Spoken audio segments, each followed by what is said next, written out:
It's happening this weekend, baby. WWE Fastlane. Can't wait to see it. I'll be watching on delay because I'm going to see Jerry Seinfeld that day. But this card is still happening. AJ, let's do some Fastlane predictions. Absolutely. Hit me with your best shot, and let's get to that finish line. All right. Cody Rhodes and Jey Uso versus the Judgment Day for the Tag Team Championship. Wow, this is a big one, folks. I think Cody Rhodes and Jey Uso are actually taking the tag titles. Wow. Okay. I'm going out on a limb. All right, I don't see it. I think the Judgment Day will hold on to it because I think Cody's going to go to SmackDown, but I wouldn't be mad at that. But yeah, we'll disagree right off the bat. We're gonna be on opposite. Well, remember, with the tag titles, what can you do? You can go to both. You can. That's true too. Very interesting. That to me is an opening for Jey Uso and for Cody Rhodes to be able to go back and forth between the two. That's a good point. You asked me before this show, is Bobby Lashley on the card? He is on this card. Yeah. Bobby Lashley and the Street Profits versus the LWO, Mysterio, Santos Escobar, and either Joaquin Wilde or Cruz del Toro. We don't know yet. I like that they put only Bobby on there and didn't put the Street Profits on there with him. Well, just the fact that we don't know who all of LWO will be will just affect your pick. Oh, yeah. Whoever that third member is really going to swing this one. Yeah, no, they're making a big deal out of Bobby Lashley and the Street Profits right now. I love to see this new edge to the Street Profits. Go in there and kick the shit out of the LWO. I mean, it is Spanish Heritage Month. I'm not going to disagree with you. I think they are making a big deal out of the Profits and Bobby Lashley, so I don't see why they would lose this match. I'm going to go Street Profits. Well, plus it's an opportunity to put a little bit more heat between Escobar and Ray by having some kind of miscommunication in the match. All right. Well, you know what? When we have a miscommunication, it's a triple threat. Io Sky versus Asuka versus Charlotte Flair for the WWE Championship. Do we get a new champion here? This is the hardest one to pick for the night, to be honest with you. I do not think Asuka's going to win. I don't think Asuka's going to win and then bring the belt with her to NXT on Tuesday. Charlotte could do it. Yeah. But if Charlotte does it, I think it's going to be to set up something. I'm going to pick Charlotte to win, and then I think that we're going to see somebody debut on SmackDown. Oh, interesting. I don't think they're debuting that night. Don't get me wrong. Mm-hmm. Oh, there actually is the Insider didn't remember the Jade Cargo might show up to Fastlane. So she might be at Fastlane. Maybe she'll be in the crowd during the match. I think Charlotte wins and maybe a face-off between Jade and Charlotte. I like that.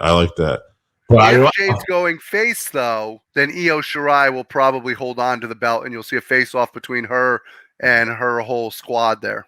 I will tell you what. I'm going to go Io Sky. I say she retains. And if we do get the face-off, I like the David and Goliath factor here a little bit, too. That could be Well, I think she would face off maybe with all three of them, to be honest with you, where all three of them are basically in front of her going, ugh. Because Bayley's already came out and said something on the artist formerly known as Twitter X, where she said, hey, Jade Cargill, I'm the measuring stick. So you could see a face-to-face between the two of them, and then that leads to her versus Io Sky. Next one but I'm still going with Charlotte. How about this?